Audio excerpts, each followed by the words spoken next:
Shalom à tous, que tel Dieu vous bénisse, que tel Dieu vous garde. Bienvenue donc à cet enseignement vidéo sur le mot Ra. On continue donc et on écoute l'Esprit de Dieu afin de mieux comprendre ce que l'Éternel Dieu attend de nous dans les temps qui viennent. Par la grâce de l'Éternel, oui, nous sommes là, nous sommes vivants et nous avons été rachetés, oui, à la gloire de son Saint-Nom, afin de faire sa volonté là où il le veut et comme il le veut.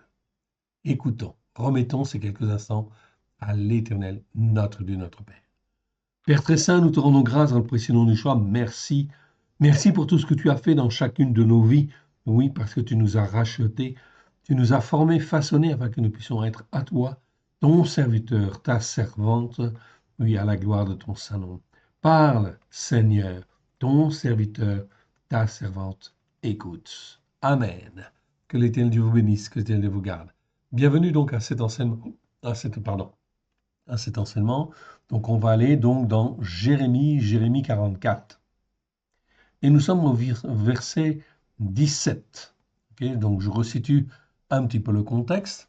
En réalité, donc les enfants de Juda sont en fin de compte partis, se sont enfuis de Jérusalem parce qu'ils avaient peur de Nebuchadnezzar suite aux exactions qui se sont passées après effectivement que Guédalia ait été assassiné. Guédalia qui avait été nommé gouverneur de la province, hein, eh bien effectivement, il avait été assassiné en fait par un certain, par Ishmaël, et en fin de compte, ok, eh bien Jonathan intervient, il va effectivement le combattre, mais en fait il se passe donc des meurtres, etc., des catastrophes.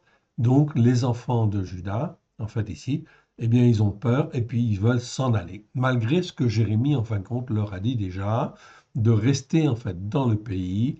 Eh bien ils s'en vont en Égypte et ils emmènent Jérémie, Yirmeyahu en Égypte. Okay, donc nous sommes là. Et là, en fin de compte, ils vont poser la question. Ils ont posé la question, on a vu la fois dernière, à Jérémie, que devons-nous faire? Ok? Que devons-nous faire? Eh bien, effectivement, en fin de compte, on va voir ce qu'ils vont faire. On va donc revoir la définition du mot rat, très importante, comme on le fait en fin de compte d'habitude, mais en fait aussi ici, afin de bien ancrer dans notre tête les racines hébraïques de la foi et les définitions de certains mots. Okay, donc on va approfondir cette question. Donc on revient sur le mot ra. Ra, le voici, je vous l'agrandis, okay, afin que vous puissiez bien le voir.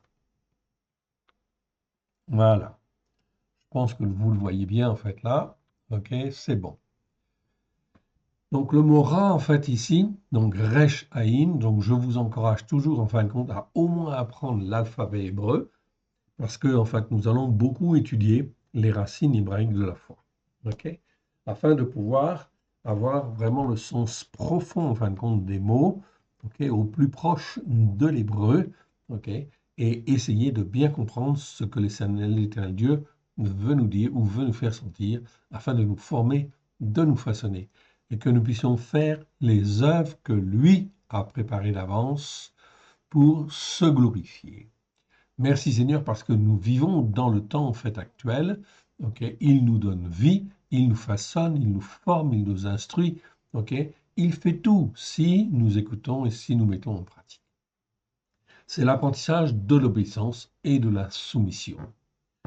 Donc nous sommes dans le mot ra en fait ici. Et tout ce qui ne correspond pas à cette mise en soumission en fait à l'Éternel, de cette obéissance en fait ici à l'Éternel, pleine et entière de tout notre cœur, de tout notre mal, eh bien c'est mal en fait ici. Donc on est dans la définition du bien et du mal, et là on étudie le mal.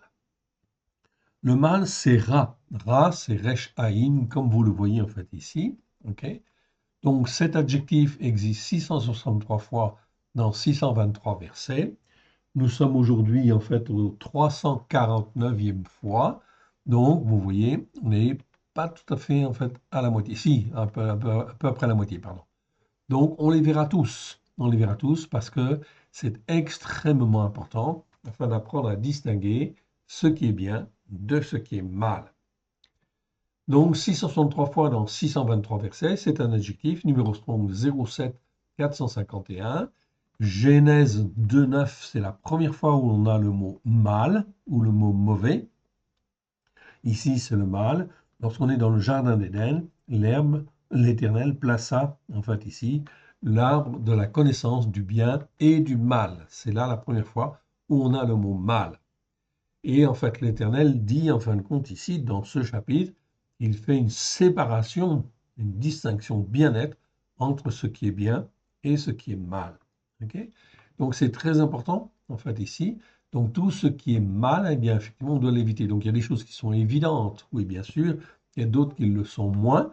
Donc, il faut apprendre à distinguer ce qui est bien de ce qui est mal, afin de rejeter tout ce qui est mal.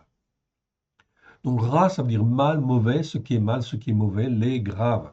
Selon les racines hébraïques de la foi, la racine en fait resh aïn, donc définition de base, est l'emblème de tout ce qui est terrestre, opaque et mauvais, donc qui n'aura jamais, jamais la vie éternelle, évidemment. Il existe une variante de ce mot ra, en fait ici, c'est le mot ra'a, la version allongée.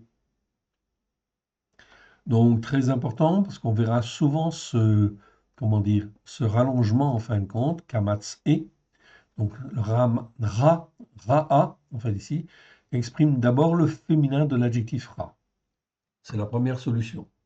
La deuxième solution, en fait, ra'a, avec la terminaison kamatz e, en fait ici, peut aussi exprimer ce qu'on appelle un mal augmenté. Donc la racine kamatz e, en fait ici, donne en fait au mot, en fait ici, une dimension extrême ou une autre situation très importante, etc., ou très grande, ou très forte, ou très ceci, très cela.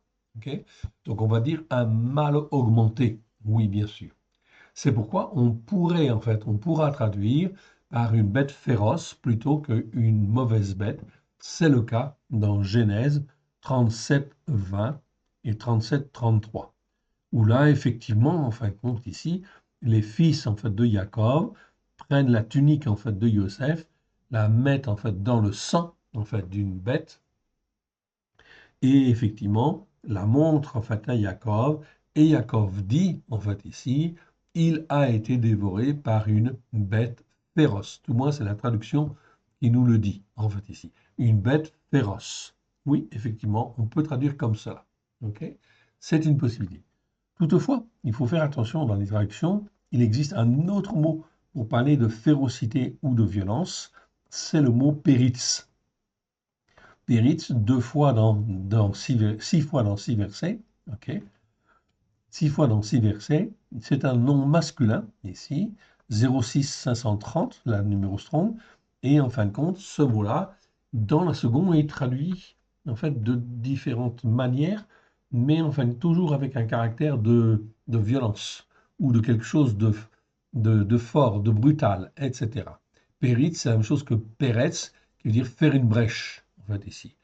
Donc ici, dans Psaume 17,4, le mot est traduit par la voix des violents. Okay. Dans Ésaïe 35,9, nulle bête féroce. Donc on retrouve ici le traducteur met en bête féroce. Ici, comme pour Ra'a, okay, donc il faut faire un petit peu attention aux mots en fin de compte, aux racines en fin de compte des mots, de manière à ne pas déformer le sens. Genèse, Jérémie 7,11, ça nous parle d'une caverne de voleurs. La même chose en fait aussi. Péris, en fait ici, c'est traduit par voleur. Mais en réalité, si je consulte effectivement le grec, en fait ici, caverne de voleurs, c'est une expression qui existe plusieurs fois dans la Brit Hadasha, notamment utilisée par Jésus Yeshua. En grec, lestes, en grec c'est le mot lestes, 15 fois dans 15 versets. Okay, numéro strong 30-27, mais généralement c'est plutôt le sens de brigand ou pillard en fait ici. Comme par exemple, Yeshua a été en fait cloué au poteau, en fait ici, et en fin de compte, à côté de lui, il y avait deux brigands, en fait ici. Ok, donc c'est lestes, en fait ici. Donc lestes est toujours traduit par brigand généralement, sauf dans 3 versets, dans une expression. C'est pour ça, la fois dernière, j'avais parlé de une expression, de une fois. C'est dans caverne de voleurs, effectivement. Mais l'expression caverne de voleurs, on la retrouve effectivement 3 fois. On la retrouve dans Matthieu 21, 13, Marc 11, 17 et Luc 19, 46, où le mot grec, en fait, lestes, est traduit par voleur au lieu de brigand. Alors que pourtant, le mot, en fin de compte, lestes, effectivement, marque cette notion de violence. Donc un voleur, c'est pas forcément quelqu'un qui est violent ou qui brise, en fait, les choses. Donc effectivement, ce serait mieux de parler de caverne de brigands, en fait, ici. Donc lorsque Yeshua bouscule les marchands, en fait, ici, dans le temple, ok, il dit quoi? Il dit caverne de voleurs ou il dit caverne de brigands, en fait, ici. Quelque part, c'est certainement caverne de brigands, dans le sens, en fait, ici, que les pharisiens, permettant toutes ces choses-là, effectivement, dans le temple, sont là, en fin de compte, avec leur doctrine, comme des brigands plutôt que des voleurs, c'est-à-dire des hommes et des femmes qui, par leur théologie, déforment en fait ici, comment dire, les âmes des uns et des autres et les empêchent d'aller dans la Torah pour écouter et mettre en pratique la Torah. Donc c'est plus en fin de compte caverne de brigands, en fait a priori, où là où on déforme les Écritures et effectivement, en fait Yeshua va traiter les pharisiens, effectivement, et les sadducéens d'hypocrites parce que par effectivement leurs enseignements, ils déforment les Écritures et ils annulent, il dit bien, ils annulent la parole de Dieu ou les commandements de Dieu. Donc c'est important en fait ici, on voit bien cette notion de brigand en fait ici quelque part. Mais ceci est peut-être une parenthèse, oui bien sûr. On continue avec Ézéchiel, chapitre 7, verset 22, en fait ici, où là on parle des, c'est traduit péritz, hein, le mot péritz que je vois ici, hein, péritz, est traduit par furieux. Dans Ézéchiel 18, 10, s'il a un fils violent. Ok. Daniel 11, 14, on parle des hommes violents. Donc on voit que le mot péritz, très souvent, est traduit par quelque chose qui est violent. Mais ça pose un problème parce qu'on a le mot en fait hébreu ramas qui nous parle de violence. Alors effectivement, il faudrait revoir en fin de compte ces versets plus en détail pour recaler, c'est pas forcément tout à fait le mot violent qu'il faut utiliser en fait ici, mais peu importe, je vous donne ceci afin de vous montrer en fait de vous montrer qu'il faut réfléchir, méditer sur les versets et quand en fait on touche à une traduction, ok, ou à un mot, en fin de compte, eh bien, il faut effectivement tenir compte des autres mots et faire attention, de manière à ne pas déformer en fait les choses en fait ici. C'est donc très très important. Là-dedans, si on a un cœur sincère en fait ici, ok, et qu'on cherche la vérité, il n'y a pas de problème. Le Seigneur, en fin de compte, par son esprit, nous guide et nous forme, nous façonne, parce que le but, en fin de compte, de Dieu est de nous former, de nous façonner, afin qu'on puisse être des hommes debout comme lui le veut. Donc tout ça, c'est une question d'obéissance et de soumission à l'écoute de l'Esprit Saint et en fin de compte à la mise en pratique, bien sûr, des commandements de Dieu, de la Torah, avec grâce et vérité. Ainsi, en définitive, il conviendrait en fin de compte de revoir la traduction de Genèse 32 et 33, ne pas traduire forcément par une bête féroce, mais de trouver un autre adjectif. On trouve en effet une autre traduction du mot ra'a dans Ézéchiel 34, 25, où là on parle d'animaux sauvages ou de bêtes sauvages. Okay. Donc bêtes sauvages, c'est effectivement une bonne solution, en fait ici. Ainsi, Genèse 32, 20 ou 33 pourrait être traduit par une bête sauvage. Okay. Ça c'est pas mal, effectivement. Ou encore mieux, en fait ici, et là c'est plus précis, plus près en fin de compte du sens en fait hébreu, une bête de malheur, en fait ici.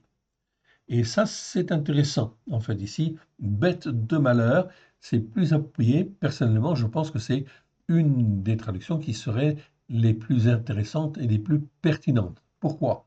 Parce qu'en effet, le mot ra'a, en fait ici, c'est la troisième en fin de compte possibilité en termes de traduction du mot ra'a, veut bien dire malheur.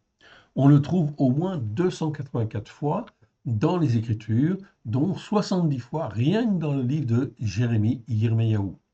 En définitive, et selon les Écritures, le malheur, ra'a, est très clairement la conséquence, en fait ici, des péchés, des transgressions et des iniquités qui perdurent dans le temps. C'est donc très, très, très important de bien comprendre cela. Ra, je le répète, est très clairement la conséquence des péchés, des transgressions et des iniquités qui perdurent dans le temps. Donc ainsi, lorsqu'il y a des péchés, des transgressions et des iniquités qui perdurent dans le temps, okay, cela veut dire qu'il y aura systématiquement, en fait, il y a aussi le malheur. Ça va forcément, en fait, attirer le malheur. Et c'est impossible autrement, c'est biblique, c'est conforme, en fait, aux Écritures. Donc ça, c'est extrêmement important. Bien sûr, avant d'arriver au malheur, il y a enfin toujours en fait le Seigneur qui est là pour essayer de ramener les uns et les autres à l'écoute et à la mise en pratique des enseignements de la Torah avec grâce et vérité, si les hommes et les femmes veulent bien écouter. Je dis bien s'ils veulent bien écouter et mettre en pratique. Sinon, eh bien, le péché en fait continue, les transgressions continuent ou les iniquités continuent. Donc, je ne reviens pas sur la définition de péché, de transgression et des iniquités. Nous avons vu effectivement ces définitions, donc je vous renvoie aux vidéos concernant ces mots-là. Ensuite, nous avons vu d'autres mots hébreux formés sur la racine ra. Le verbe en fait ra'a, en fait ici, okay, le verbe ra'a, qui existe 83 fois dans 80 versets, numéro Strong 07489. La première fois où on le trouve, c'est dans Genèse 19, 7. Donc ce verbe-là, comme c'est un verbe, il y a donc des conjugaisons. Donc il y a en fait pas mal de conjugaisons en fait en hébreu. Okay, et en fait on a la forme kal. La forme kal, c'est la forme la plus simple, la plus courante en fait en hébreu. Et là, le mot en fin de compte, ra, le verbe ra, veut dire être mal, okay, ou être mauvais, ou se sentir mal. Comme par exemple, Moshe se sentait mal à cause des péchés en fin de compte des enfants d'Israël. Oui, ok. Donc là, c'est vraiment le sens. Oiphil, c'est une autre forme verbale qui est très courante. La plus courante, c'est le kal. Le ifil, en fin de compte, est très courant. C'est certainement la deuxième forme verbale la plus courante, en fait, en hébreu. C'est faire, en fait, la plupart du temps. Eh bien, en fin de compte, ici, le verbe peut avoir un sens différent. En fait, ici, un peu différent. Ça veut dire faire le mal ou faire du mal. Comme par exemple dans les versets où on dit les enfants d'Israël faisaient ce qui est mal. Donc on peut dire de manière différente, dont effectivement le verbe en fait ici, ra'a, qui veut dire en fait faire le mal ou faire du mal. Lorsque les enfants d'Israël font du mal, eh bien effectivement c'est ra'a en fait qui est utilisé. Même chose quand c'est l'Éternel qui parle, il dit en fin de compte dans certains versets, je commence à faire du mal sur en fait les enfants d'Israël ou les enfants de Juda. Je commence à faire du mal. Pourquoi? Parce que, en fait ici, ils persévèrent dans le péché, les transgressions et les iniquités, et en fin de compte qu'ils n'écoutent pas, malgré les avertissements des prophètes, malgré les enseignements, etc. Ok, ils n'écoutent pas, ils persévèrent dans leur voie. À un moment donné, c'est l'Éternel, en fin de compte, qui agit et qui renvoie quelque part le mal que l'on fait, ou en fin de compte, qui agit dans le but d'essayer de redresser la barre et d'amener à la repentance. Okay, c'est toujours, en fin de compte, dans ce sens-là. Donc l'Éternel Dieu va donc agir dans le but d'essayer de rattraper. Voilà pourquoi l'Éternel Dieu attend effectivement que nous nous comportions de la même manière, que nous soyons des combattants avec lui et non pas contre lui, pour ramener et les uns et les autres à l'Éternel, à l'écoute de la parole de Dieu, avec grâce et vérité. Ensuite, nous avons vu le mot ro'a. Ro'a, en fait, ici, le voici. Donc, c'est la même racine rechaïn, mais vocalisée un petit peu différemment. Donc là, c'est plus un verbe, c'est plus un adjectif, c'est un nom masculin, en fait, ici, qui existe 19 fois dans 19 versets. Numéro strong 07 455. La première fois, c'est dans Genèse 41, 19. Donc le mot roi est toujours mal traduit dans les 19 versets dans la seconde. Okay. Donc c'est très important de bien comprendre le sens de ce mot-là.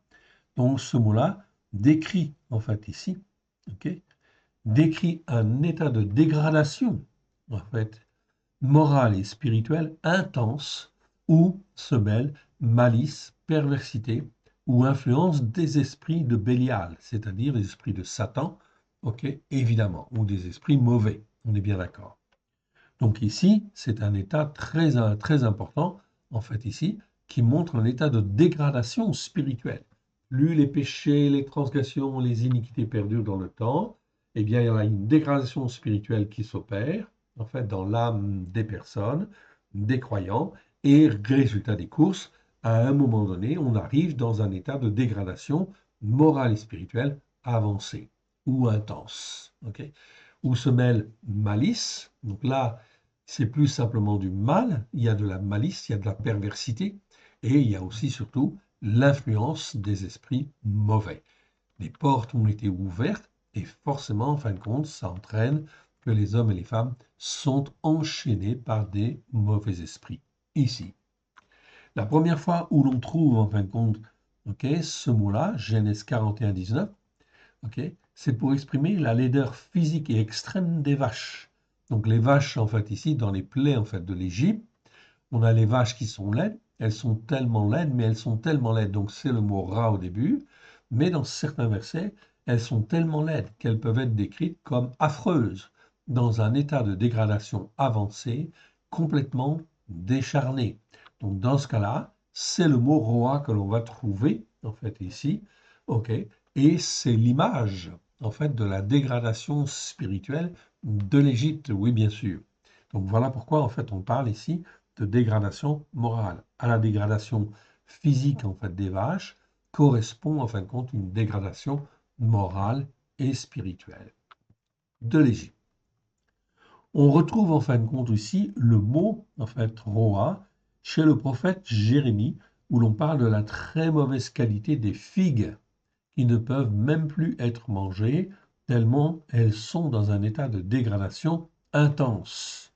Donc dans ce cas-là, c'est l'image, en fin de compte, les figues, en fait ici, de très mauvaise qualité, sont l'image, en fin de compte, des enfants de Juda, okay, des fils de Juda, qui, en fin de compte, sont arrivés à un stade de dégradation spirituelle intense, qui fait que, en fait, ils sont presque irrécupérables, en fait, ici. Okay.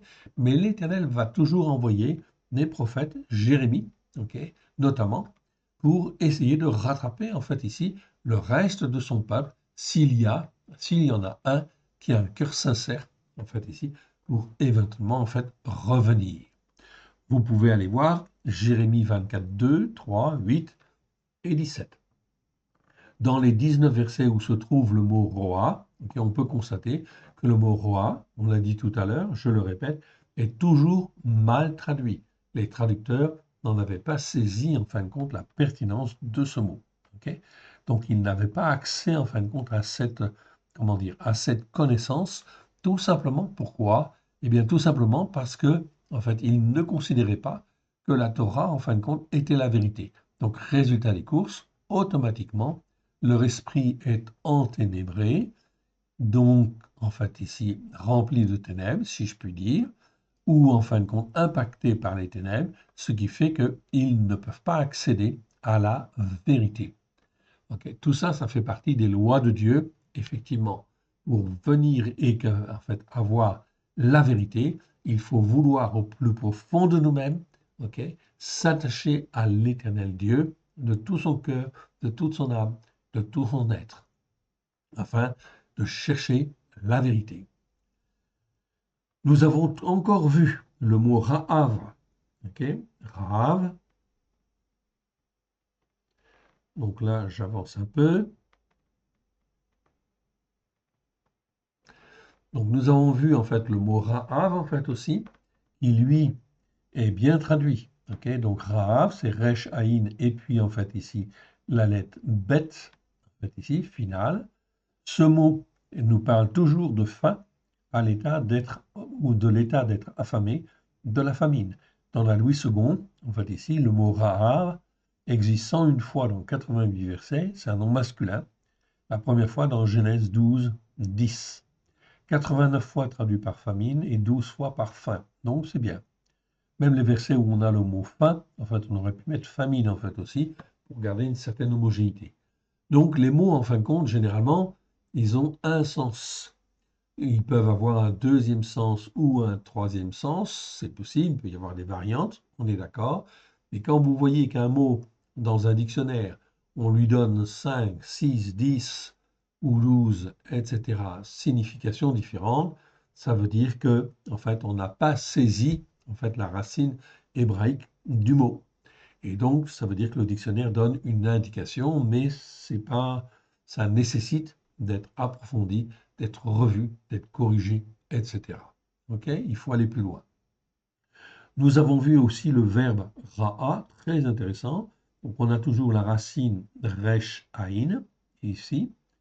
Et en finale, on a la lettre E, en fait, ici. Et, en fait, ici, qui nous parle de la vie. Donc, resh aïn nous parle de ce qui est mal, ok, mal, mauvais.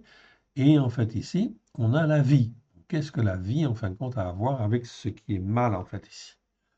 En fait, c'est un verbe ra, 173 fois dans 144 versets, numéro strong 07 462. La première fois où on le trouve, c'est dans Genèse 4.2. Ok, et 4.2, en fin de compte, ça nous parle de Abel, Abel qui était berger. Ok, il était berger, donc être berger, en fait, ici. Est-ce que c'est bien ça? On va voir. En fait, ici, la racine, en fait, ici, comme on parle de ce qui est mal et de ce qui a ici la vie, ok, ce verbe nous parle de tous les soins, en fait, ici, terrestres que l'on apporte aux peines, aux soucis, aux soins, aux afflictions, en fait, ici, d'où, effectivement, en français, le mot paître, qui est très bien approprié, qui en découle, et ainsi donc le mot pasteur, effectivement, pasteur ou berger, oui, bien sûr. Ainsi, selon les Écritures, la responsabilité d'un pasteur est de prendre soin de ses brebis dans le but de leur donner la vie de Dieu. Donc, être berger, être pasteur, c'est pas en fin de compte soigner ou en fin de compte former, façonner pour faire n'importe quoi. C'est en fin de compte dans le but, en fait, petite et, en fait, ici, petit, pardon, oui, pour et, avec la lettre et, c'est de donner la vie, en fin de compte, de Dieu. Donc, la vie, effectivement, en fin de compte, éternelle si possible, tout au moins de former, façonner, d'instruire les hommes et les femmes dans la vie de Dieu, en fait, ici. Si on ne fait pas comme cela, donc en rapport avec les Écritures, avec grâce et vérité au travers des choix, eh bien, ça veut dire qu'on est un faux pasteur ou un faux berger, en fait, ici, tout simplement. Donc, on aura l'occasion certainement d'étudier, en fait, ici, le verbe, en fait, ra, il est donc vraiment très important. Donc, je n'en dirai pas plus, en fin de compte, sur les mots issus de cette racine. Nous retiendrons que cela pour le moment. On va donc, en fait, laisser les autres mots. On va garder ceux qu'on rencontre le plus souvent, en fait, dans nos versets, en fait, ici. OK. Donc, je réduis, en fin de compte, tout ça. Donc, remettre un petit peu d'ordre dans ma base. OK. Et on revient, en fin de compte, à notre Jérémie 44. Jérémie 44, et nous étions donc au verset 17. Donc, pour bien comprendre, on va reprendre, en fait, ici, à partir du verset 15. OK? à partir du verset 15. Donc tous les gens, en fait, ici, qui savaient que leurs femmes brûlaient de l'encens. Donc Jérémie leur dit, en fait, ici, ils interrogent Jérémie, disent qu'est-ce que nous devons faire, en fait, ici. Interrogent l'Éternel et ils disent, nous ferons exactement ce que, en fin de compte, l'Éternel nous dira par ta bouche. Okay? C'est ce qu'ils disent. Alors Jérémie leur parle, puis en fin de compte, voilà ce qu'ils répondent. Donc tous les gens qui savaient que leurs femmes brûlaient de l'encens à d'autres dieux, toutes les femmes qui se trouvaient là en grand nombre et tout le peuple qui demeurait au pays de Mizraïm, Patros, répondirent ainsi à Yirmiyahu. Ah. Verset 16. Nous ne t'obéirons en rien de ce que tu nous as dit au nom de l'Éternel. Donc au nom de l'Éternel, Jérémie leur a dit, revenez dans le pays de Yehuda, je vous ferai en fait trouver grâce auprès de Nebuchadnezzar. Vous n'avez rien à craindre de lui. C'était pour qu'ils apprennent l'obéissance et la soumission. Verset 17. Mais nous voulons agir comme l'a déclaré notre bouche, brûler de l'encens à la reine du ciel et lui faire des libations, comme nous l'avons fait, nous et nos pères, nos rois et nos chefs, dans les villes de Yehuda et dans les rues de Jérusalem. Alors nous avions du pain pour nous rassasier, nous étions heureux et nous n'éprouvions aucun malheur. Donc on retrouve en fait ici le mot ra, en fait ici, que l'on étudie. Okay? Donc aucun malheur, nous n'éprouvions aucun malheur. Ok. Donc ici, ils répondent donc ceci. C'est une aberration, oui. Donc on voit que dans leur raisonnement, okay, ils sont enténébrés, si je puis dire, c'est qu'ils ne raisonnent pas d'une manière juste. Ils disent, lorsque nous étions en Juda, nous brûlions de l'encens à la reine du ciel, on faisait des libations, etc. Et on n'était pas dans le malheur, en fait, avant que Nebuchadnezzar ne vienne, etc. Donc ils se disaient, on supportait en fait la vie, et puis il n'y avait pas de problème, en fait ici, majeur pour eux. Ils étaient dans l'aveuglement. On voit qu'ici, ils ne se remettent pas en question, en fait ici, comme ils le devraient, en fait ici, évidemment. On s'aperçoit en fait ici d'une expression, je vais vous la montrer, on va la creuser en fait un petit peu, brûler de l'encens à la reine du ciel. Le ciel, les cieux, c'est Shamaïm, oui. Et la reine du ciel, c'est quoi? La reine du ciel. En fait, la reine du ciel, c'est en fait ici la lune, tout simplement. Ok. Donc ici, lorsque je prends Shamaïm, je vous montre le mot Shamaïm. Shamaïm, ça veut dire les cieux ou le ciel. 420 fois dans 395, je ne vais pas rentrer dans le détail, en fait, ici. Mais ici, on parle de la reine du ciel. La reine du ciel, c'est en fait la lune. Okay? La lune, c'est Vénus, en fait, en latin, si je puis dire, en fait, ici, ou c'est Astarté, en fait, aussi, dans d'autres religions, etc. Okay? C'est le principal luminaire, en fait, ici, nocturne. Okay, permettant de mesurer le temps, etc. Bon, je ne rentre pas dans le détail. La Lune est un astre, en fait, ici, qui règne la nuit. Mais ce n'est pas un astre brillant, en réalité. C'est un astre qui reflète la lumière, en fait, ici, du Soleil, si je puis dire, okay, qui se trouve à un autre endroit. Et là, comme c'est la nuit, il est de l'autre côté de la Terre. Okay. Donc, résultat des courses, la Lune, en fait, ici, réfléchit, en fait, ici. Donc, à une apparente lumière, en fait, ici. Donc, qu'est-ce qu'on veut nous dire au travers de ça? Ici, en fait, on est en train de nous dire que les hommes, en fait, ici, eh bien, en fin de compte, ils adoraient, ils brûlaient de l'encens, en fait, ici, à la lune, c'est-à-dire à un astre qui n'est pas une lumière en réalité, mais qui reflète une lumière. La lumière, en fin de compte, de Dieu, si je puis dire, puisque le soleil, en fait, ici, je ne vais pas dire que c'est Dieu, mais c'est créé, en fait, par Dieu, et en fait, la lumière qui sort, en fait, du soleil, c'est Dieu qui l'a fait, oui, bien sûr, elle éclaire la lune, et eux, ils adorent, en fin de compte, un astre qui, en fin de compte, n'a pas de vie, en fait, ici, et en fait, n'a pas de lumière non plus, en fait, ici. Tout ça, c'est pour dire, en fin de compte, que c'est en fait, ici, se focaliser sur, en fin de compte, des choses qui, en fin de compte, sont des choses, comment dire, apparentes, mais qui ne sont pas lumière. OK. Et on voit effectivement dans le fait de brûler de l'encens, en fait, ici, l'expression brûler de l'encens à la reine du ciel est une expression qui montre, en fait, ici, une attitude rebelle. OK. Je prends, en fait, ici, le mot qui nous parle, en fin de compte, ici, vous le voyez, OK, qui nous parle, en fait, de offrir de l'encens ou brûler de l'encens. En hébreu, c'est le mot katar. C'est le verbe katar. OK. Donc, le verbe katar, eh bien, en fin de compte, OK, c'est kof, tête et resh. Kof, tête, resh. Vous le voyez ici. OK. Et la racine kof, tête, en fait, ici, exprime. OK. Donc, kof, tête, je ne l'ai pas mis, en fait, ici. OK. Donc, je la prends ici, je le copie, en fait, ici. Je le fais sous vos yeux. OK. Ce sera aussi bien fait. OK. Donc, ici, j'ai kof, tête. Donc, je fais juste une petite modification ici pour vous montrer.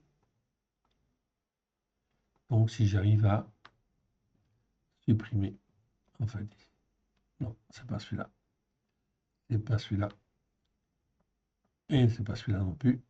OK. Donc, c'est pas grave. Vous ne tenez pas compte, en fin de compte, du symbole qui est en dessous. Ici, je ne peux pas modifier parce que, effectivement, je suis, en fin de compte, dans un logiciel français et de gérer, en fait, l'hébreu en même temps, c'est pas évident. Donc, ici, j'ai la racine kof-tête. Ok, la racine kof-tête, en fait, toujours, exprime toujours l'idée de résistance opposée à celle de tension ou d'extension. Ok, donc la volonté de Dieu, lorsqu'il, en fin de compte, dit revenez, en fait, en Juda, je m'occuperai de vous, vous serez, en fait, protégés, je vous ferai trouver grâce auprès de Nebuchadnezzar, c'est effectivement la volonté de Dieu, effectivement, de proposer cette chose aux enfants, en fait, de Juda qui sont en Égypte. Mais là, en fin de compte, ici, Kofresh exprime l'idée de la résistance à ce qui est dit. C'est-à-dire qu'ils vont adorer, en fait, ici, ou brûler de l'encens. C'est en fait comme si, en fin de compte, ils adoraient, effectivement, une idole, quelque chose qui n'a aucune importance, en fait, par rapport, en fin de compte, à Dieu. Ok. Je ne sais pas si je me suis bien exprimé, mais c'est pas grave. On aura l'occasion de revenir, en fin de compte, là-dessus. Mais c'est très important. Donc, brûler de l'encens, c'est exprimer, en fin de compte, de la résistance, en réalité, à la volonté, en fin de compte, de Dieu. C'est ça le sens. Donc, je réduis, en fait, ici.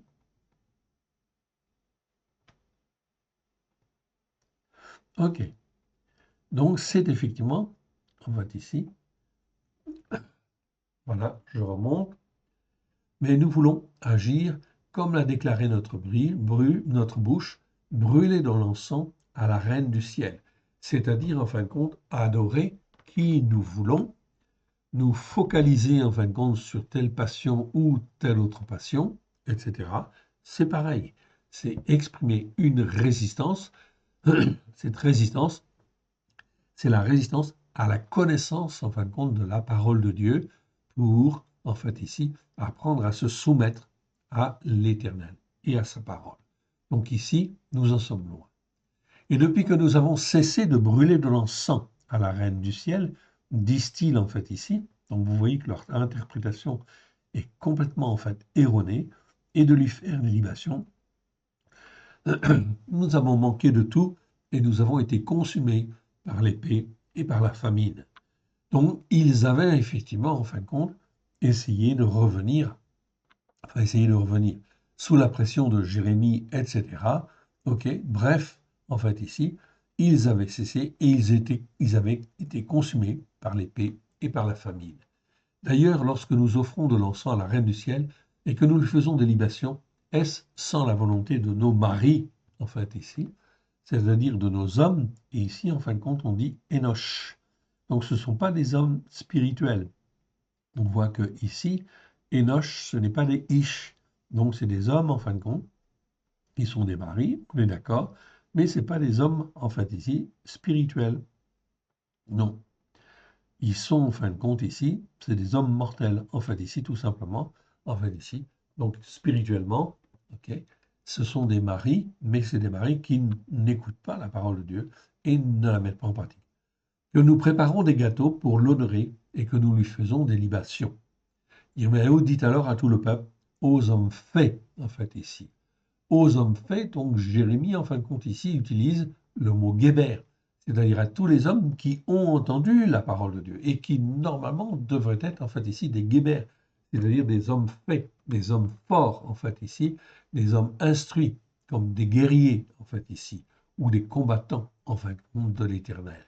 Mais en réalité, ils ne le sont pas. Mais Jérémie utilise une formule ici, en fait, ici, satisfaisante. Ils devraient être comme cela. OK? Donc, il dit alors à tout le peuple, aux hommes faits, en fait, ici, aux femmes et à tous ceux qui lui avaient fait cette réponse, l'Éternel ne s'est-il pas rappelé l'encens que vous avez brûlé dans les villes de Yehuda, c'est-à-dire toute votre idolâtrie, et dans les rues, en fait, de Jérusalem, vous et vos pères, vos rois et vos chefs, et le peuple du pays ne lui est-il pas monté au cœur? Cela ne lui est-il pas monté au cœur? Donc l'Éternel Dieu n'aimait pas, bien sûr, ce que faisaient les enfants d'Israël, et il l'a dit au travers de la bouche de Jérémie. Verset 22. L'Éternel n'a pas pu le supporter davantage à cause de la dégradation, en fait, spirituelle et morale de vos actions. Donc là, on retrouve en fin de compte justement le mot roi dont je vous ai parlé tout à l'heure dans la définition, en fait, ici. Donc là, j'ai bien en fin de compte le mot roa. Ok? Donc, c'est pas en fin de compte ici, je ne dois pas le traduire autrement, la dégradation morale et spirituelle de vos actions à cause des abominations que vous avez commises. Et votre pays est devenu une ruine. Donc, on voit bien que le malheur est toujours la conséquence du mal et de la dégradation en fait spirituelle et morale en fin de compte des uns et des autres. Toujours. Et votre pays, Eretz, est devenu une ruine, un désert, un objet de malédiction, comme on le voit aujourd'hui. Malédiction, c'est le mot kelala. On ne va pas l'étudier en fait aujourd'hui, en fait ici. On le verra en fin de compte une autre fois. Kelala, ça veut dire malédiction. Ok. Donc c'est important, on le verra. On l'étudiera de toute façon. Comme on le voit aujourd'hui. Verset 23. C'est parce que vous avez brûlé de l'encens, en fait ici, parce que vous avez été rebelle, parce que vous avez résisté, c'est ça que ça veut dire. Hein? Ok, de l'encens, et péché contre l'Éternel, parce que vous n'avez pas écouté la voix de l'Éternel et que vous n'avez pas observé les enseignements de la Torah. Ok, ces règles et ces témoignages, c'est pour cela que ces malheurs, on retrouve le mot ra en fait ici, ces malheurs dans la forme allongée, ra, c'est pour cela que ces malheurs vous sont arrivés, on le voit en fin de compte, ok, comme on le voit aujourd'hui. C'est donc bien, en fin de compte, extrêmement clair, en fait, ici, parce que on n'écoute pas les enseignements de la Torah. Alors, je vais revenir sur le mot Torah. On avait vu la définition déjà une fois du mot Torah. Je vais y revenir quand même. Donc, Q, en fait, ici, ok, on va aller dans la lettre Q, le mot Torah. Le voici. Ok, donc j'avance, je descends, en fait, ici un peu. Voilà, et on va voir le mot Torah. Donc, le mot Torah,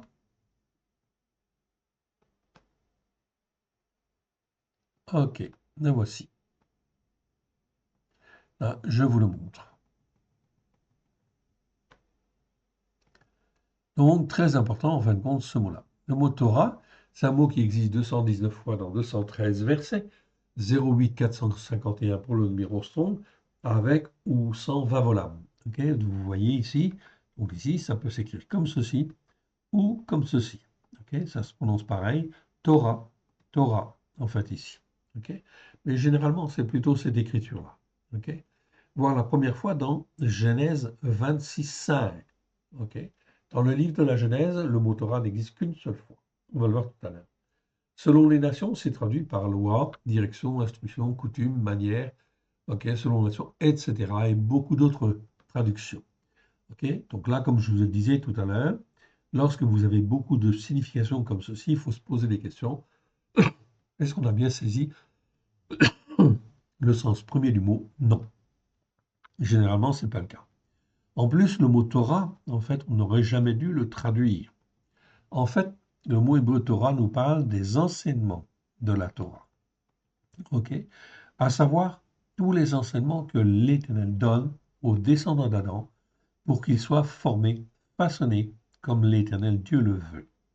Donc ça, c'est extrêmement important de bien comprendre cela. La Torah, c'est l'ensemble des enseignements. On ne doit pas le traduire par loi, non. En fait, même le mot en fait Torah n'aurait jamais dû être traduit. On aurait dû en fait garder le mot Torah dans toutes les langues, comme le mot Amen, par exemple, ou Alléluia. Ça, c'est l'enseignement de Dieu. Et si on le traduire par enseignement de la Torah, tout simplement. Ok?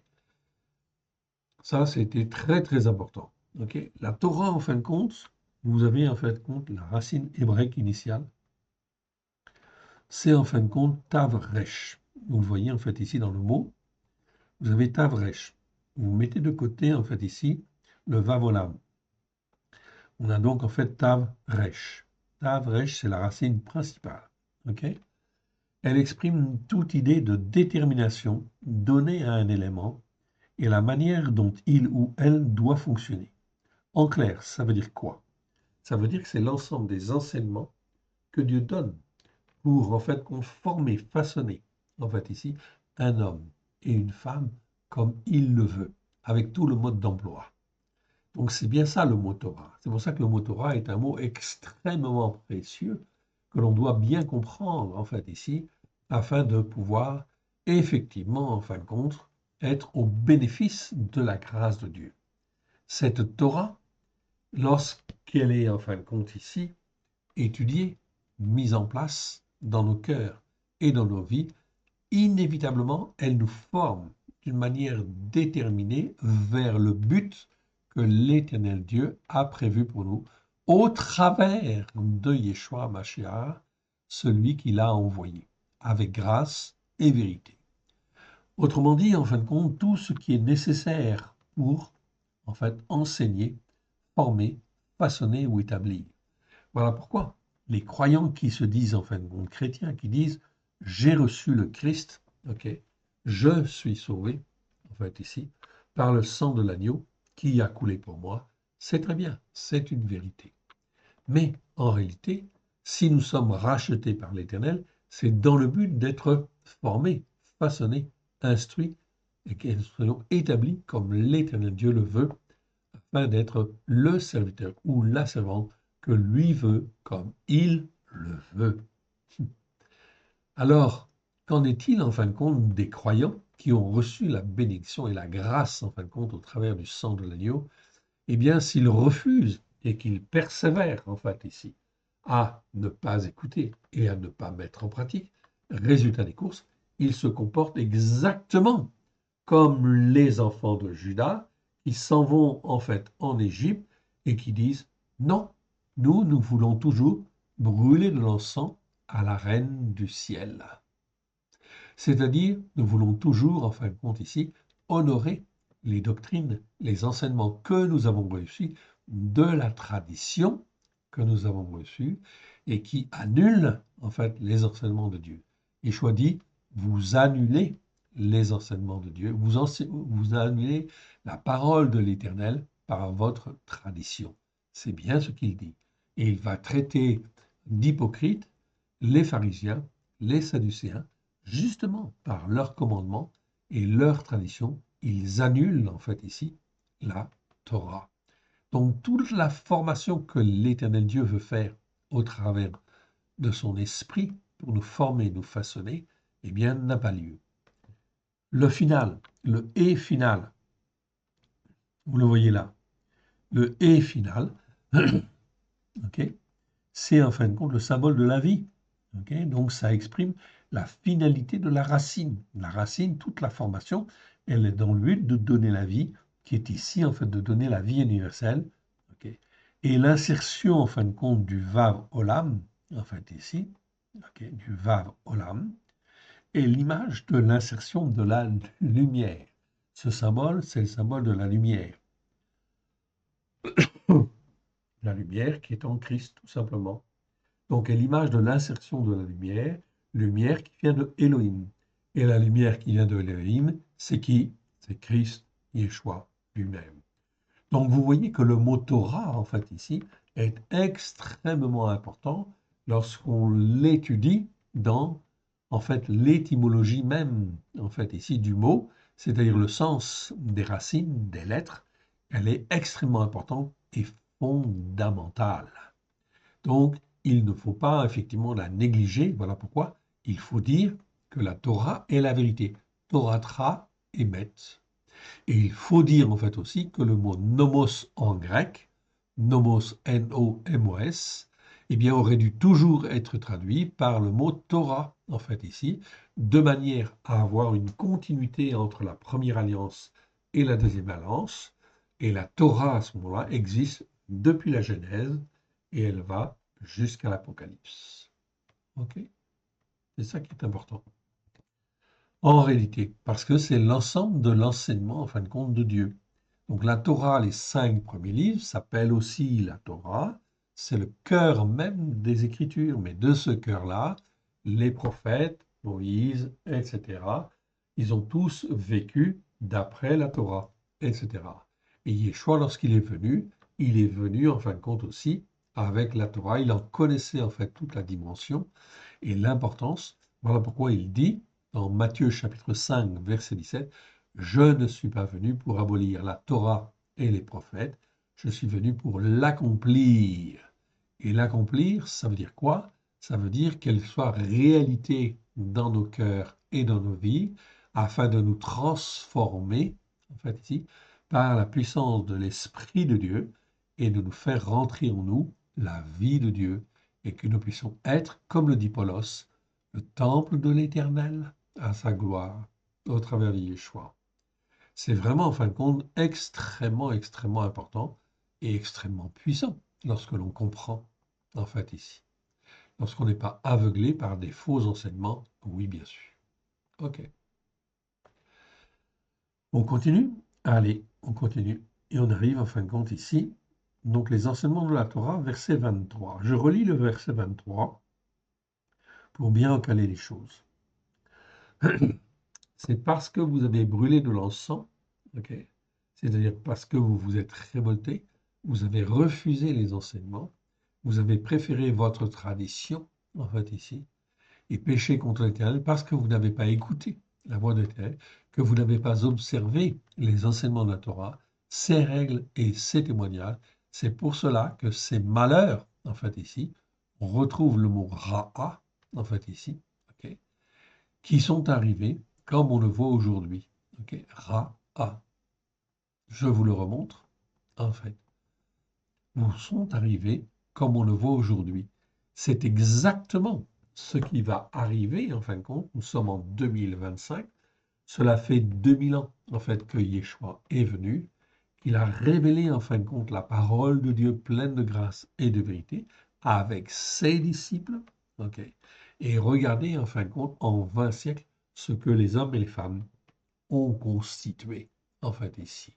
Ils ont constitué, en fait, des montagnes spirituelles, c'est-à-dire des théologies, la montagne catholique, protestante, évangélique, évangélique ceci, évangélique cela, ou orthodoxe, etc., ou encore peut-être d'autres confessions, etc. Tout cela n'est pas sur la montagne de Sion. La seule montagne spirituelle qui est valable, c'est la montagne de Sion, la montagne de la sainteté, en fin de compte, de Dieu. C'est la seule montagne spirituelle qui mérite d'être élevée. Donc c'est la seule doctrine qui mérite d'être élevée. Tout se passe sur les enseignements de la Torah. Donc dès lors que je suis pas sur les enseignements de la Torah, je suis dans ce qui est mal.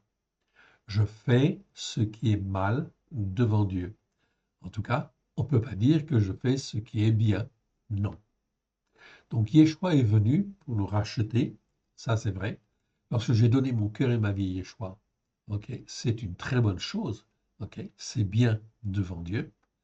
Ok, encore faut-il écouter et ne pas faire comme ceux qui s'enfuient en fait en Égypte et qui continue de brûler, en fin de compte, de l'encens, ok, à la reine du ciel, c'est-à-dire, en fin de compte, d'adorer une idole qui, en fin de compte, n'est pas, en fin de compte, Dieu, évidemment, ok, mais qui existe, en fait, sur la terre pour une raison ou pour une autre, parce que Dieu l'a créé, en fin de compte, ici, ok. On peut dire que l'Église catholique, c'est l'Éternel Dieu qui l'a permis. Oui, bien sûr. Ok, les protestants, en fait, aussi. Dieu a permis, en fin de compte, qu'ils viennent. Les évangéliques, en fait, aussi. Tout cela, Dieu l'a permis et Dieu l'a voulu, en fin de compte, ici. Il l'a permis, mais les hommes, en fin de compte, n'ont pas compris et n'ont pas voulu plier le genou pour avoir les enseignements de la Torah. Ça, c'est mal devant Dieu. Et forcément, c'est de l'iniquité, en fait, ici, aggravée, si je puis dire, si on persévère dans ce sens-là, et ça entraîne automatiquement des péchés, des transgressions, ok, et encore d'autres iniquités. Ok. Comme par exemple, en fait, ici, si on reprend l'exemple en fait des fêtes de l'Éternel, Noël est un exemple, en fait, ici. Cela pousse les hommes et les femmes à faire Noël, à se laisser entraîner par des, en fait, fausses doctrines. C'est adorer la reine du ciel, en fait, ici, quelque part.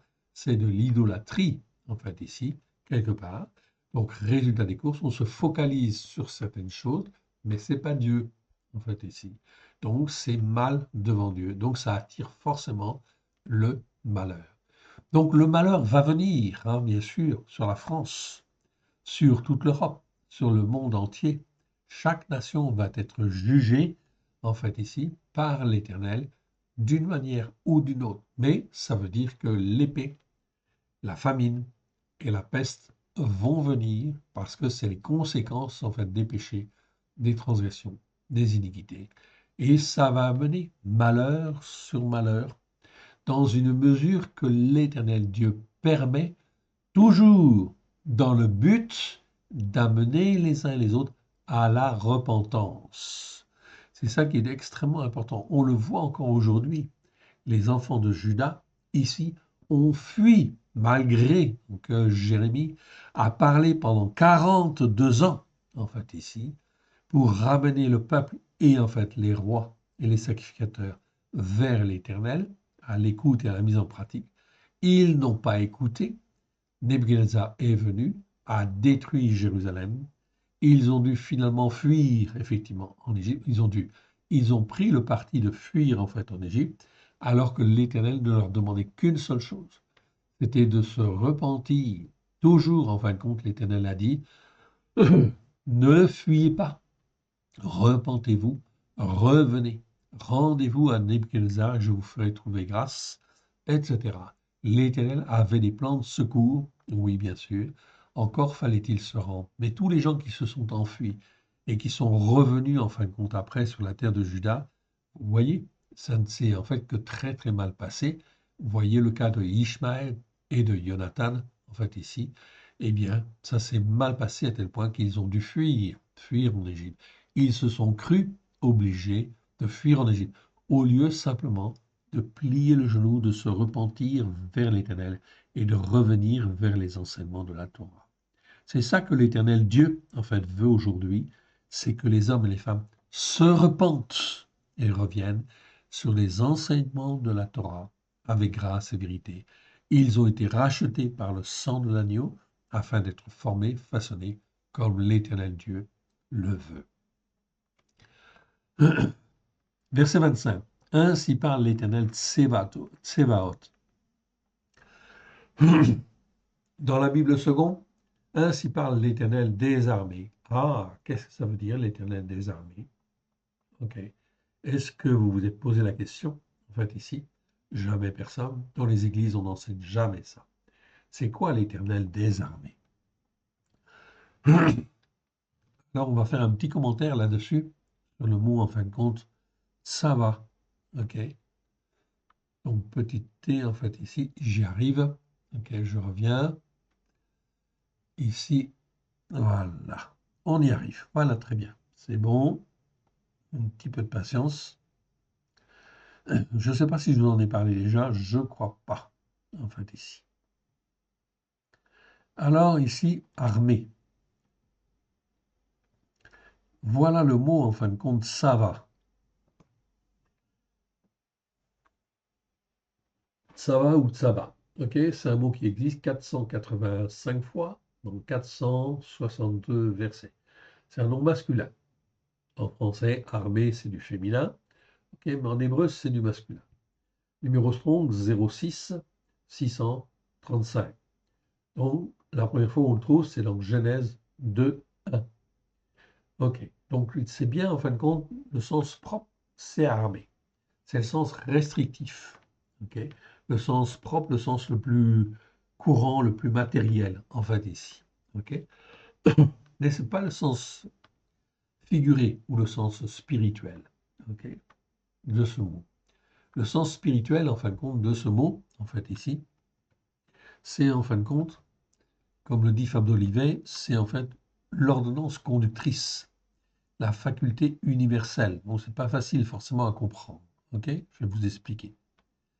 Les racines en fait utilisées par Moshe, en fait ici pour construire ce mot-là, c'est tsu, en fait ici, qui renferme une idée en soi, l'idée d'ordre et de commandement. En fait ici, une idée d'ordre et de commandement, d'où pourquoi pas l'armée bien sûr, et de direction imprimée vers un but. Okay, donc le but d'une armée, c'est d'exprimer en fait un certain ordre, okay, un commandement, et dans le but d'aller dans une direction bien précise. On est d'accord. Et de la racine ave, ave qui exprime toute volonté organisatrice et efficiente. Okay, donc efficace, si vous voulez. C'est des vieux français, des vieux mots français, donc c'est pas toujours évident d'en saisir bien le sens. Donc, le mot de Sava, en fait, ici, le mot de Sava entier, se rapporte à la loi, en fait, ici, ou quelque chose de très organisé, à la force innée, incipiente, à la nature universelle, ok, qui se développe avec l'univers et doit conduire à la puissance, de la puissance en acte, de développement en développement, jusqu'à la perfection absolue. Donc cette définition est un petit peu compliquée au premier abord. En réalité, ça veut dire que c'est quelque chose, en fait, ça va, c'est quelque chose qui est organisé, ok, et qui inclut en elle-même une force, une puissance qui va dans le sens du bon développement, étape par étape.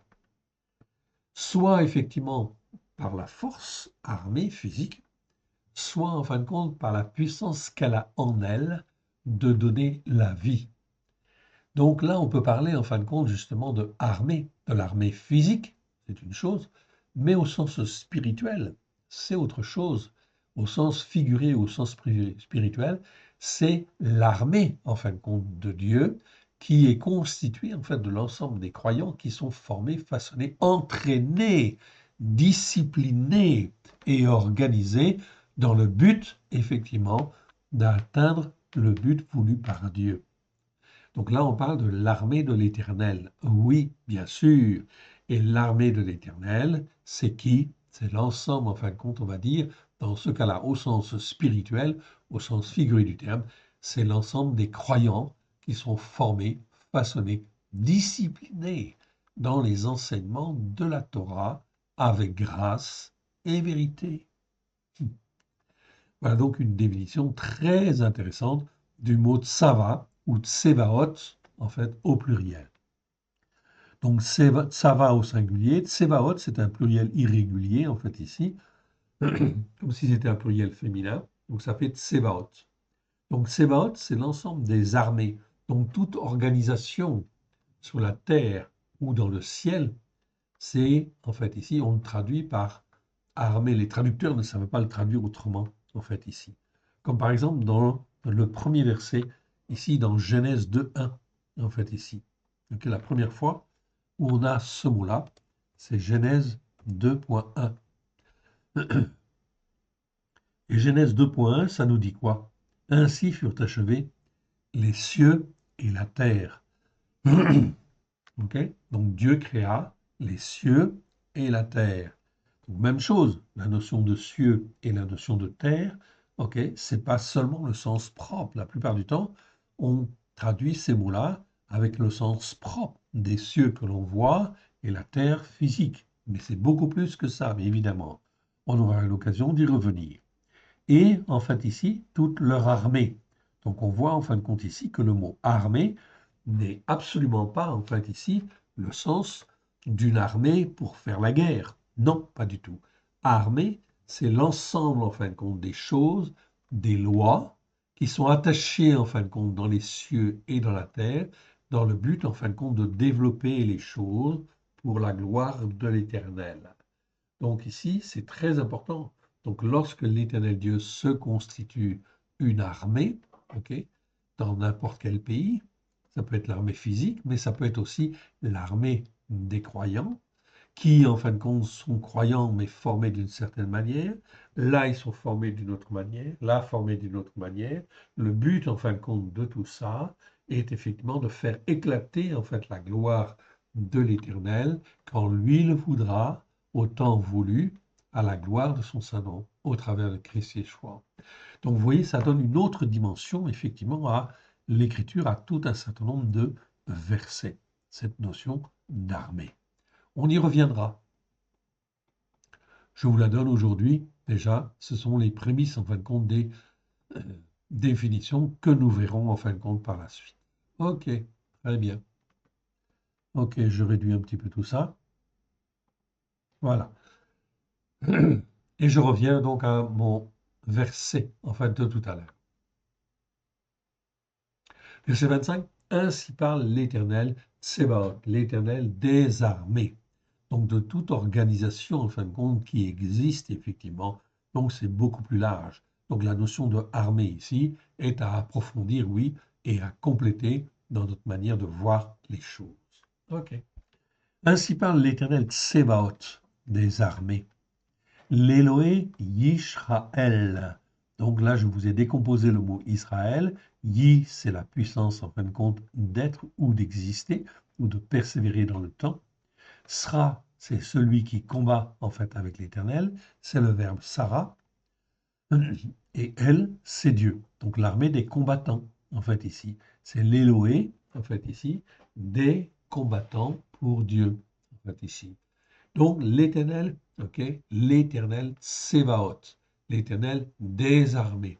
Il a aussi l'armée de Juda, oui. Donc Juda a été formé, façonné dans le but, en fin de compte, de faire certaines choses. Résultat des courses, Juda, en fait ici, persévère à ne pas écouter et à ne pas vouloir faire la volonté de Dieu. Résultat des courses, ainsi parle l'Éternel des armées, de toutes les organisations qui existent, en fait ici, ok, sur le plan physique et le plan spirituel, on est bien d'accord. L'Éloé Israël, l'Éloé des combattants en fait contre Israël, vous et vos femmes, dit Jérémie, dit l'Éternel au travers de la bouche de Jérémie, vous avez déclaré de vos bouches et exécuté de vos mains ce que vous avez dit. Nous voulons accomplir les vœux que nous avons faits. Brûler de l'encens à la reine du ciel, c'est-à-dire être rebelle, en fait, ici, ne pas écouter, s'occuper de choses futiles, en fin de compte, qui ne sont même pas, en fait, des astres brillants, en fait, ici, ok, et lui faire des libations maintenant. Vous établissez vos vœux, en fait, ici, et accomplissez vos engagements. C'est-à-dire vous faites exactement ce que vous avez promis. Écoutez la parole de l'Éternel, vous tous de Yehuda, qui demeurez au pays de Mizraïm. Voici, je le jure par mon grand nom, dit l'Éternel. Mon nom ne sera plus invoqué par la bouche d'aucun homme de Yehuda. Donc vous voyez que Yehuda, ok, ici les hommes de Yehuda ne sont plus considérés comme étant aptes, en fait ici, à accomplir la volonté de Dieu, en fait ici, comme il le veut. Et dans tous les pays, en fin de compte de Israël, aucun ne dira, mon Adonai, l'Éternel Dieu, est vivant, et celui qui donne la vie. Maintenant, pour eux, c'est terminé. Verset 27, voici, je veillerai sur eux pour le malheur et non pour le bonheur.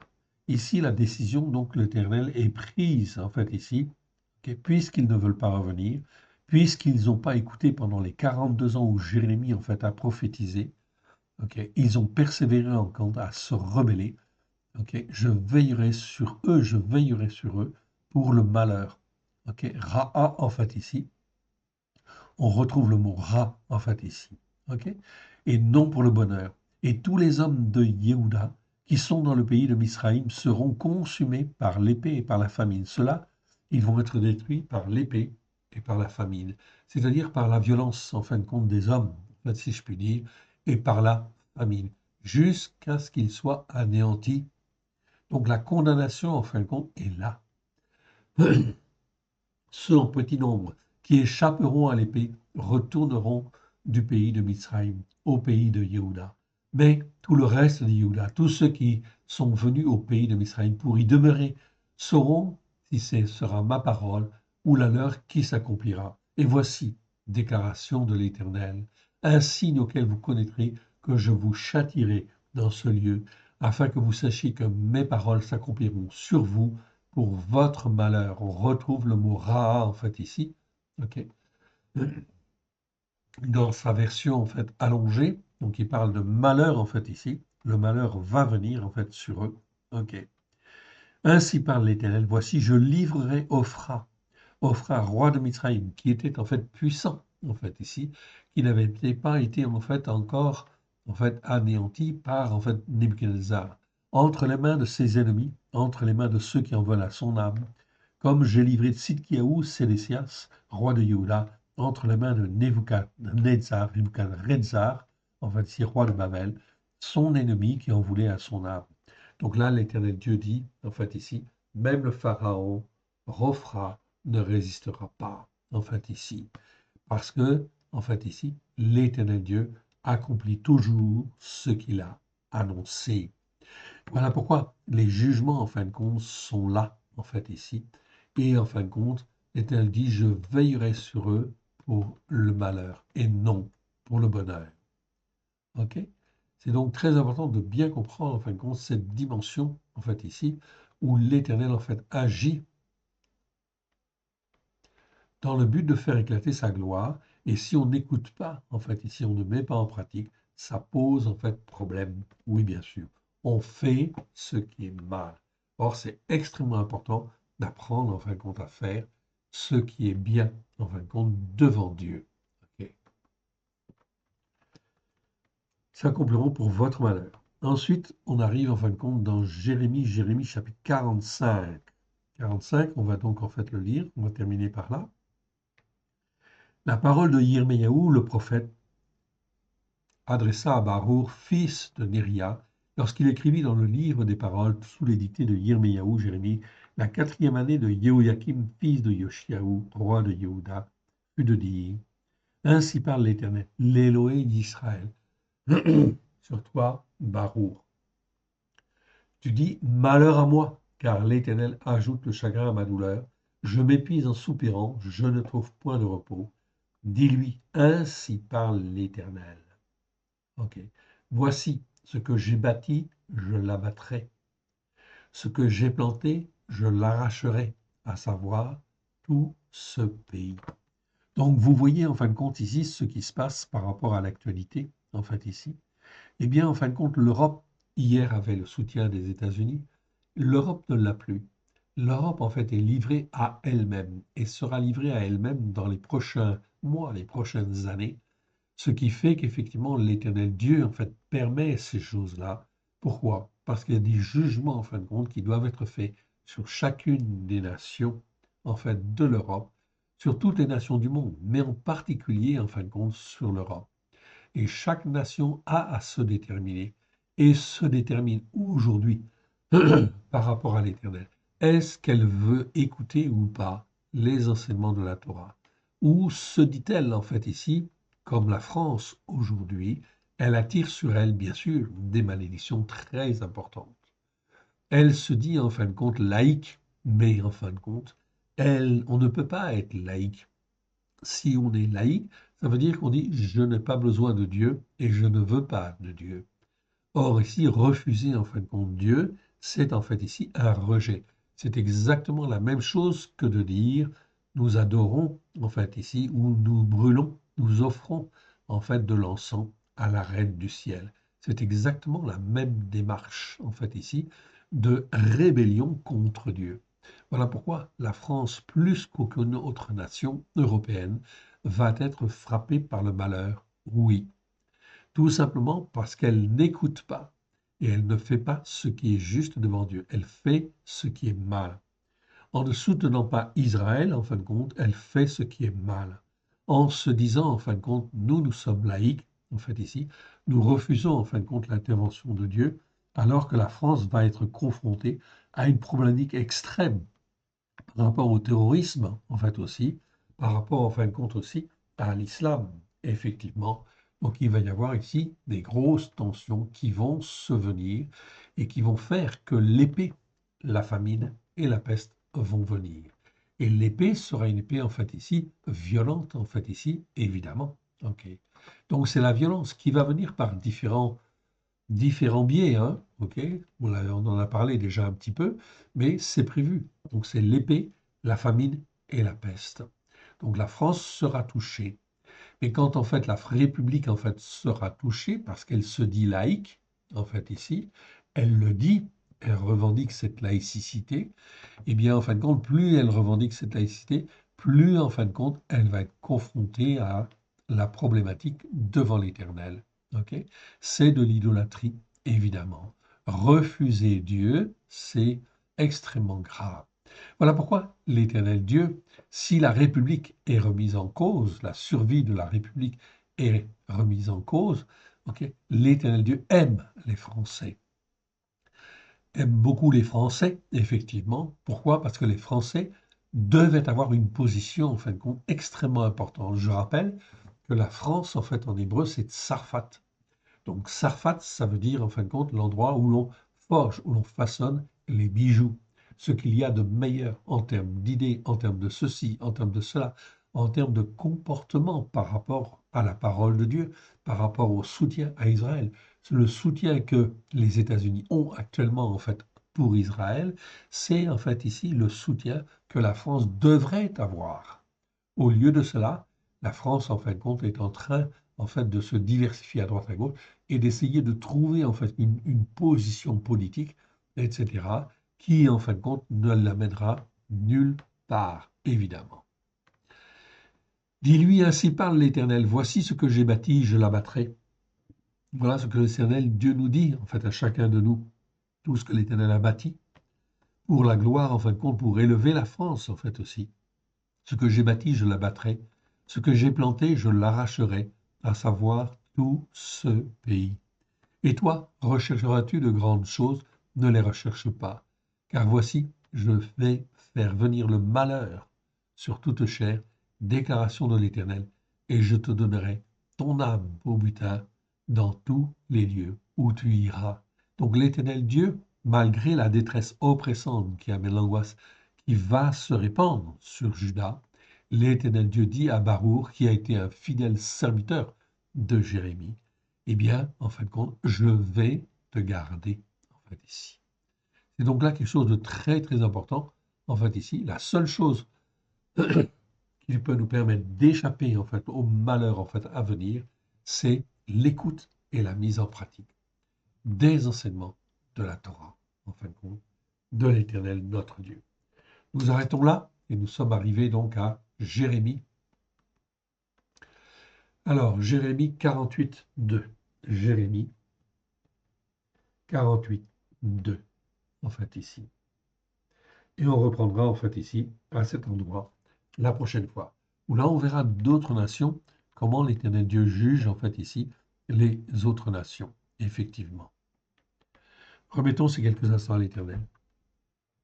Père Saint, merci pour cet enseignement que tu nous as donné aujourd'hui. Merci, Seigneur. Que ce qui n'est pas de toi, dans le nom d'Yeshua, s'en aille dans les lieux arides. Que ce qui est de toi soit loin de grâce et de vérité au travers de Yeshua, ton Fils bien-aimé. Oui, Seigneur, que tu nous en révèles la largeur, la longueur, la hauteur, la profondeur, et que ta parole puisse trouver dans chacun de nos cœurs un terrain favorable. Puisse y être planté, produire des racines profondes. Oui, Seigneur. Oui, s'élever, nous former, nous façonner, nous instruire, comme toi tu le veux, à la gloire de ton Saint-Nom, afin que nous puissions être ton serviteur, ta servante, là où tu le veux et comme tu le veux. Aide-nous, mon Dieu, mon Père, à te faire plaisir. Tu es notre Dieu et nous sommes ton peuple. Nous sommes ton armée à la gloire de ton Saint. Aide-nous, Seigneur, à te faire plaisir, car sans toi, nous ne pouvons rien faire. Amen. Que Dieu vous bénisse et que Dieu vous garde. Shalom à tous. Amen.